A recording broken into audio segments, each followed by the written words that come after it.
नमस्कार दोस्तों, मैं रत्नदीप जैन और आप देख रहे हैं हमारा YouTube चैनल एस्ट्रो आरडीजे। दोस्तों, एक ऐसा ग्रह जो अपनी ताकत खो दे, अपनी शक्तियों को खो दे, तो जातक के जीवन से 5 महत्वपूर्ण चीजों पर वो अपना प्रभाव डाल सकता है। वह 5 महत्वपूर्ण चीजें हैं: धन, व्यापार, नौकरी, आपका दाम्पत्य जीवन, आपका शादी संबंध, आपकी लव लाइफ, रोमांटिक लाइफ, आपकी संतान। इन सभी चीजों का कारक है, इन सभी चीजों को देने वाला ग्रह है और सभी राशि वाले जातकों का, क्योंकि कारक का मतलब होता है ये फल सभी राशि वाले जातकों को यह ग्रह देता है। लेकिन भाव की स्थिति, मतलब जो ज्योतिष का थोड़ा ज्ञान रखते हैं उनको आइडिया होगा कि जो भाव होते हैं कुंडली के, उसमें ग्रहों की स्थिति क्या है, उन भाव के बल की स्थिति क्या है, उसके अनुसार यह कारक ग्रह अपने फल देता है। तो इसलिए हर राशि के लिए स्थिति अलग अलग हो जाती है। तो यहां पर हम चर्चा कर रहे हैं कारक ग्रह गुरुदेव की, और गुरुदेव अस्त होने जा रहे हैं 22 फरवरी से। तो गुरुदेव के ये अस्त होने से मकर राशि वाले जातकों के जीवन पर क्या प्रभाव पड़ेगा, खास तौर पर इन 5 विषयों के बारे में, इन 5 वस्तुओं के बारे में, इसकी हम इस वीडियो में विस्तार से चर्चा करेंगे।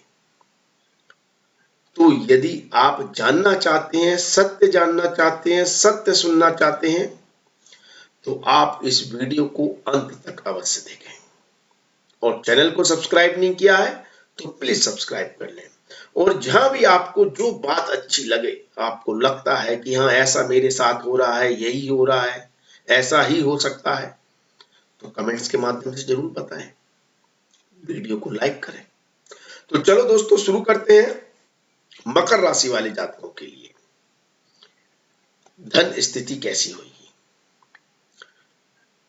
तो मकर राशि वाले जातकों के लिए धन भाव के स्वामी ग्रह शनिदेव होते हैं और यह केंद्र स्थान में अपनी ही राशि में बैठे हुए हैं, तो बहुत अच्छी और शुभ स्थिति बना रहे हैं। लेकिन कारक ग्रह गुरु अस्त हो गए हैं। तो ये सवाल तो जरूर उठता होगा कि गुरु के अस्त होने से गुरु बलहीन क्यों हो गए, क्यों ये कारक ग्रह अपना शुभ फल नहीं देगा, क्यों कमजोर हो गया?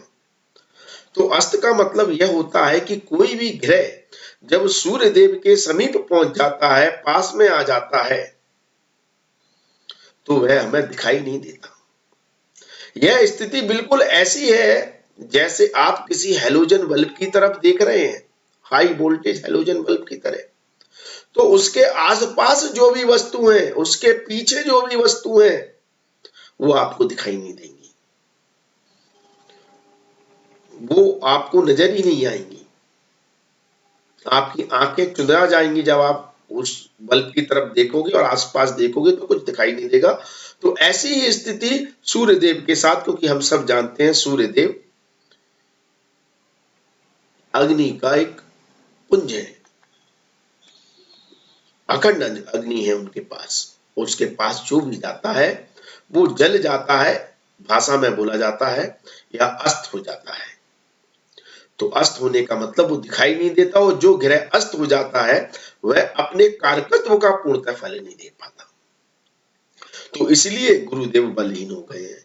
इसलिए गुरुदेव के बलहीन होने पर या गुरुदेव के अस्त होने पर गुरुदेव जिन चीजों के कारक हैं वो सारे कार्य नहीं किए जाते हैं।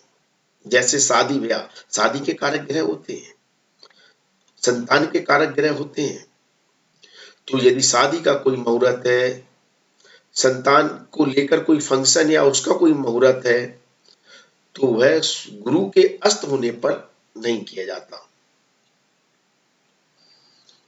गुरु के अस्त होने पर नौकरी ज्वाइन करना, व्यापार की शुरुआत करना भी शुभ नहीं माना जाता। और भी उसमें फैक्टर है, हम उन सब पर नहीं जाएंगे।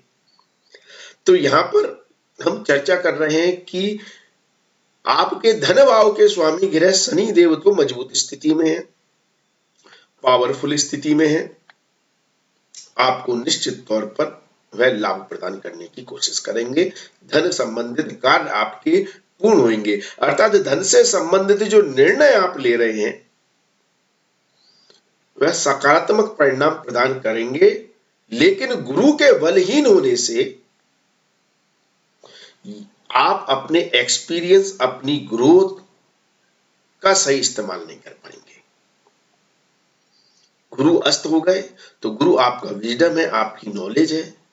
तो धन संबंधित मामलों में जिस अनुभव का आपको इस्तेमाल करना चाहिए, जो नॉलेज आपके पास है, या आप किसी गुरु से सलाह लेना चाहते हैं, गुरु का मार्गदर्शन चाहते हैं, या किसी अनुभवी व्यक्ति का मार्गदर्शन चाहते हैं धन संबंधित मामलों में, तो वह आपको पूर्णतः नहीं मिल पाएगा या उसका आप पूर्णतः लाभ नहीं उठा पाएंगे। लेकिन आपके खुद के द्वारा लिए गए निर्णय से आपकी आर्थिक स्थिति मजबूत रहेगी और आपको अच्छे लाभ देखने को मिलेंगे। अब संतान स्थिति की बात करें। गुरुदेव पंचम भाव के कारक ग्रह भी होते हैं और यहाँ का स्वामी ग्रह शुक्र 12वें भाव में गोचर कर रहा है और गुरु की राशि में ही कर रहा है, गुरु अस्त है। तो यदि आप संतान सुख या संतान को लेकर अगर आपके कोई कंसर्न है, चिंताएं हैं, परेशानियां हैं, तो उसको लेकर कंसर्न आपके बने रह सकते हैं। यह संतान को लेकर कुछ समस्याओं का सामना करना पड़ सकता है, या हो सकता है कि संतान को आपसे दूर जाना पड़े व्यापार के लिए, नौकरी के लिए, पढ़ाई के लिए। तो कहीं ना कहीं संतान सुख में यहाँ पर गुरुदेव कमी करते हैं, कारक होकर भी, और भाव के स्वामी ग्रह शुक्र के निर्मल होने के कारण भी ऐसी स्थिति यहां पर बनती है। ऐसी ही स्थिति प्रेम संबंध और लव लाइफ को लेकर बनती है, और खास तौर पर स्त्री जातक के लिए। यदि आप लड़की हैं, आपका कोई बॉयफ्रेंड है, आपका कोई फ्रेंड है, तो उसके साथ रिलेशंस को लेकर थोड़ी समस्याएं देखने को मिल सकती हैं। या तो वो व्यक्ति हो सकता है आपकी बात का कोई रिस्पॉन्स ना करे, आपको समय ना दे, या आपकी बातें समझ ना पाए। इस तरह के चैलेंजेस, इस तरह की समस्याएं देखने को मिलेंगी।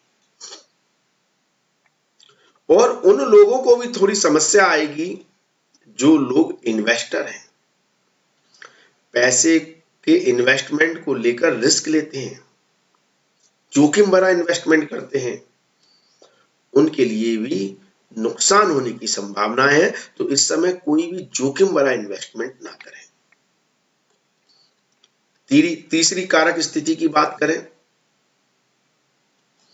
आपके दाम्पत्य जीवन की, आपके जीवन साथी की। यदि आप शादीशुदा हैं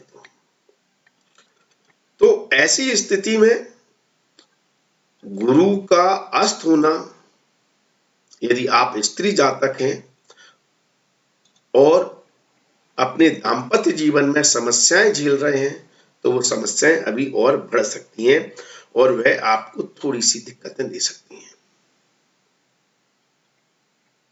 तो इस बात का विशेष ध्यान रखें। दाम्पत्य जीवन में थोड़ा सामंजस्य बना के रखने की कोशिश करें, अपने इमोशंस, अपनी भावनाओं पर कंट्रोल करें, तो ज्यादा बेहतर परिणाम देखने को मिलेंगे। इस एक महीने के लिए जो गुरुदेव अस्त हैं, 20-22 तारीख से लेकर 23 तारीख तक, मतलब 22 से 23 तक, अगले महीने की 23 तारीख तक, तब तक इन सभी चीजों में, इन सभी कार्यों में आपको समस्याएं मिल सकती हैं। इसके बाद हम बात करें आपके भाग्य की, तो भाग्य इस समय मजबूत स्थिति में केंद्र भाव में बैठा है, त्रिकोण का स्वामी होकर। भाग्य के मजबूत होने से आपके काम बन जाएंगे। जो आप सोच रहे हैं, जो आप चाह रहे हैं, वो काम बन जाएगा। लेकिन यदि आप छात्र हैं और आपका काम पढ़ाई से संबंधित है, हायर एजुकेशन से संबंधित है, तो उसको लेकर थोड़ी चिंताएं या समस्याएं आ सकती हैं। लेकिन विदेश जाने के योग बन रहे हैं, घर से दूर जाने के योग बन रहे हैं, वहां से आपको अच्छे लाभ देखने को मिल सकते हैं।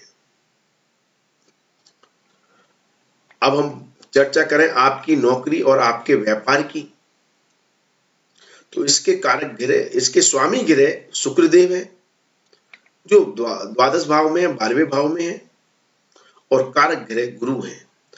तो शुक्र भी बलहीन हो गए हैं, मतलब 12वें भाव में स्वामी ग्रह होकर उस भाव के बल को कम कर देते हैं, और कारक ग्रह गुरु अस्त है। तो ऐसी स्थिति में आपको कार्य क्षेत्र से संबंधित समस्याओं का सामना करना पड़ सकता है। कार्य क्षेत्र में कुछ ऐसी समस्याएं आ सकती हैं, ऐसे कार्य आपको करने को मिल सकते हैं जिसमें आपको अनुभव नहीं है, आपको जानकारी नहीं है, आपको एक्सपीरियंस नहीं है, चाहे वो व्यापार हो, आपकी नौकरी हो। तो उन चुनौतियों का आपको सामना करना पड़ेगा, और आप अपने अनुभव का भी सही इस्तेमाल नहीं कर पाएंगे। इस तरह की परेशानियां आपको आएंगी। लेकिन यदि आप विदेश में रह रहे हैं, घर से दूर रह रहे हैं, तो ऐसी स्थिति में आपके कुछ कार्य बन सकते हैं और आपको लाभ प्राप्त हो सकता है। तो इस तरह से गुरुदेव का अस्त होना किसी भी राशि वाले जातक के लिए अच्छा नहीं होता है। मकर राशि वाले जातकों के लिए किस तरह का प्रभाव देखने को मिल सकता है, इसकी हमने इस वीडियो में व्याख्या करने की कोशिश की। तो यदि आपको यह जानकारी अच्छी लग रही हो, वीडियो पसंद आया हो, आपको लग रहा हो कि आपके साथ ऐसा कुछ हो सकता है या हो रहा है, तो आप हमें कमेंट्स के माध्यम से अवश्य बताएं। वीडियो पसंद आए तो लाइक शेयर अवश्य करें। तो आज के लिए बस इतना ही। अगले वीडियो में आपसे फिर मुलाकात होगी। धन्यवाद, थैंक यू, जय माता दी, माता रानी आपका कल्याण करे। धन्यवाद।